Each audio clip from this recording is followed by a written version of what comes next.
Untuk penggunaan arang di sini maksudnya supaya nanti arang ini sebagai rumah bakteri ya. Jadi sebelum bedengan ini ditutup, arang kita sebar dulu rata.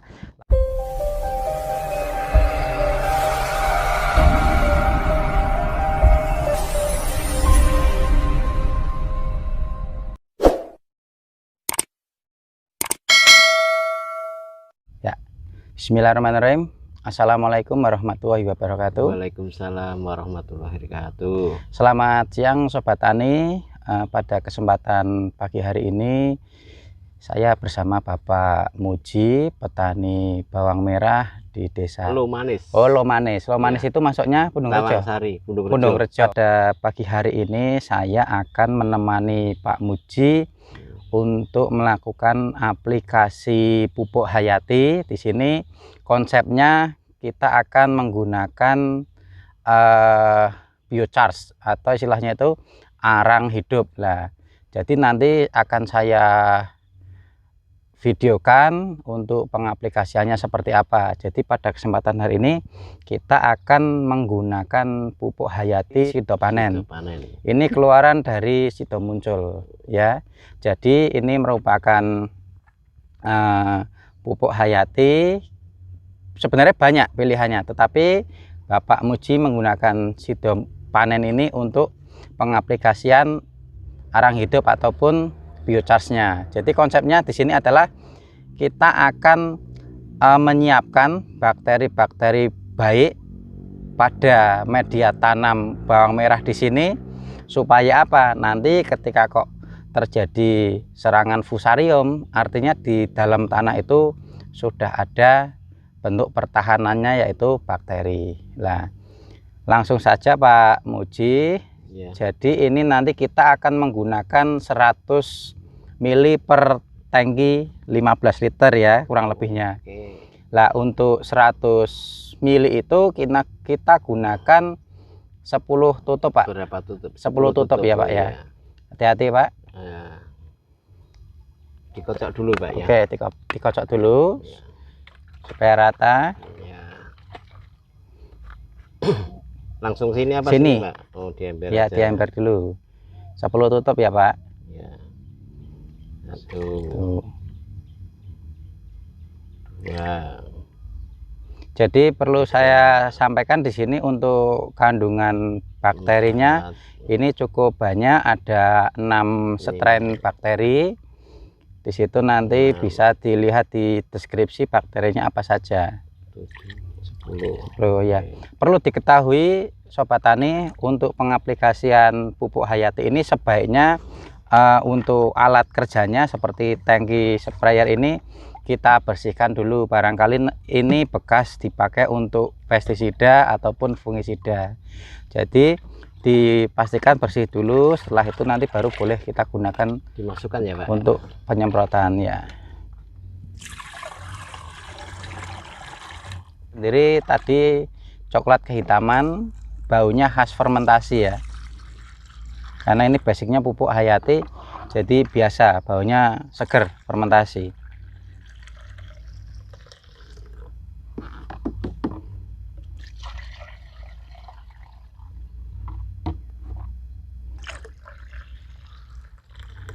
Ya, oke, ini sudah masuk. Tadi berhubung dari rumah sudah disiapkan airnya di sini 3/4. Nah, sebaiknya untuk tips berikutnya supaya larutan di sini rata, kita aduk dengan ini, Pak. Iya. Nah, jadi ini dimasukkan. Sambil ini nanti dijalankan. Nah, seperti ini kita pencet.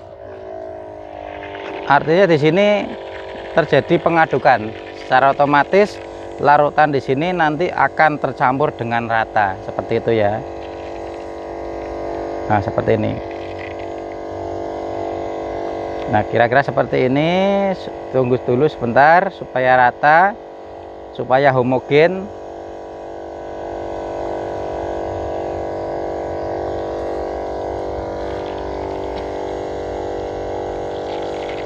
Ya, saya kira cukup. Ya, Pak untuk penggunaan arang di sini maksudnya supaya nanti arang ini sebagai rumah bakteri ya. Jadi sebelum bedengan ini ditutup, arang kita sebar dulu rata, lalu kita semprot menggunakan pupuk hayati yang berbasis mikroba itu. Setelah itu jangan lupa ya, ini supaya tidak gagal paham, memang pada saat ini masih terbuka, tetapi nanti setelah penyemprotan akan kita tutup dengan tanah. Jadi posisi arang ini berada di lapisan bawah tanah ya, jadi tidak terbuka seperti itu. Oke Pak, lanjut Pak. Ini tujuannya kalau di tanaman bawang merah biasanya penyakit yang sering muncul itu yaitu penyakit layu fusarium ya, atau istilah petani membahasakan moler lah. Moler itu disebabkan karena jamur fusarium. Dengan kita menggunakan arang aktif ini ataupun biochar ini, di sini pupuk hayati itu kan ada beberapa kandungan bakteri baiknya ya. Jadi bakteri baik itu yang nantinya akan melawan si fusarium tersebut, seperti itu. Jadi aplikasinya diusahakan rata di atas bedengan, khususnya mengenai arangnya, seperti itu.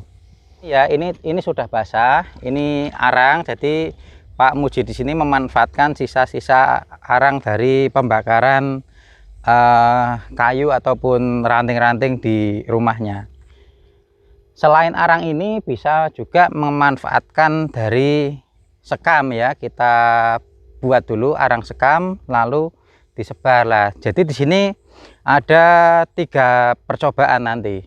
Yang pertama dari limbah arang ya, dari kayu. Lalu yang kedua memang betul-betul dari arang sekam yang memang dibuat untuk jadikan arang sekam, dan yang sebelah sana nanti itu ada juga yang dari sisa pembakaran dari blower. Jadi untuk bentuk arangnya sendiri sudah agak halus ya. Jadi itu pada prinsipnya masih ada arangnya, tetapi sebagian sudah dalam bentuk mendekati ke abu. Jadi nanti posisi arang itu berada di bawah lapisan tanah seperti itu. Karena apa? Karena supaya bakterinya tidak terkena sinar ultraviolet secara terus-menerus. Jadi supaya terlindungi juga. Dan perlu diketahui fungsi arang ini di sini adalah satu, dapat menyerap ketika di situ terjadi air yang berlebihan atau overwatering. Yang kedua, akan menjaga kelembapan media tanam supaya media tanamnya itu tetap kelembapannya terjaga. Jadi untuk pupuk dasar akan kita berikan setelah ini. Pak Muji ini menggunakan pupuk dari Santani. Salah satunya yaitu untuk pupuk dasarnya besok akan menggunakan Nitropos 2020 plus 13S, dan di sini akan digunakan juga Nitropos K 13 10 20 sebagai pupuk dasarnya. Karena di sini kebutuhan bibitnya itu 75 kilo, nanti kita akan berikan pupuk dasarnya hanya 28 kilo. 28 kilo itu terdiri dari 2 pupuk atau 2 jenis pupuk itu. Masing-masing jumlahnya itu 14 kilo. Jadi perlu diketahui juga untuk kebutuhan pupuk itu sama dengan kebutuhan bibitnya. Kalau Pak Muji menggunakan bibitnya itu 75 kilo, maka pupuknya dari awal, dari start sampai nanti finish itu ya jumlahnya sama, yaitu 75 kilo. Terima kasih dari saya. Jangan lupa untuk saksikan di channel saya yaitu Rudi Tani. Mohon dukungannya untuk subscribe, like, dan komen. Terima kasih. Wassalamualaikum warahmatullahi wabarakatuh.